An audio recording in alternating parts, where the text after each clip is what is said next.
अगर आप भी चाहते हैं बिट्टू मलंगिया इंटरटेनमेंट का ऑडियो वीडियो सबसे पहले आप तक पहुंचे, तो लाल बटन को दबाकर चैनल को सब्सक्राइब करें और बेल आइकन दबाना ना भूलें। Presented by Mlangya Recording Studio, Hajmat. सुनाए हमर धनिया लगाला ओठा लिया लुटा दमदवनी पा अपन जवनिया सब पी के फ्लाइट है, सब पी के फ्लाइट है। ए गोरी ट्राली पर तार नाइट है, ए गोरी ट्राली पर तार नाइट है। सुनाए हमर धनिया लगाला ओठा लिया लुटा दमदवनी पा अपन जवनिया सब पी के फ्लाइट है, सब पी के फ्लाइट है। ए गोरी ट्राली पर तार नाइट है, ए गोरी ट्राली पर तार नाइट है। Music by DJ Umesh, Shukipur, Mix by Bittu Mlangya. असो तू नचबू नहीं तू बचबू जवन तोहर टाइट है। सब लइका दारू पी के तोहर फ्लाइट है। असो तू नचबू नहीं तू बचबू जवन तोहर टाइट है।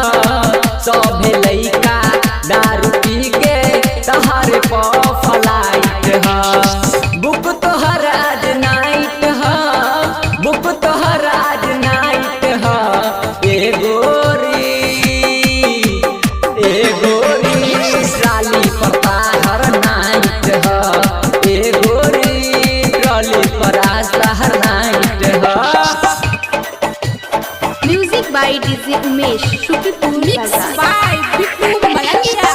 अभी ले रनिया तोहर जवनिया कितना लइका के पीले है बनिया मर के चुसकी लेता रूसकी नशा चढ़ाई के बिसकी। अभी ले रनिया तोहर जवनिया कितना लइका के पीले है बनिया मर के मुसकी लेता रूसकी नशा चढ़ाई के बिसकी। तोहर जवनिया उलाइट है, तोहर जवनिया उलाइट है। ए गोरी ट्राली पर तार नाइट है, ए गोरी ट्राली पर तार नाइट है। Music by DJ Umesh, Shukipur, Mix by Bittu Mlangya. कहेला ललित भरत रानी ऐसे नहीं नाच हो। गायक कमलेश चूसली ताहर पूरा जवानी हो। कहेला ललित भरत रानी ऐसे नहीं नाच हो। गायक कमलेश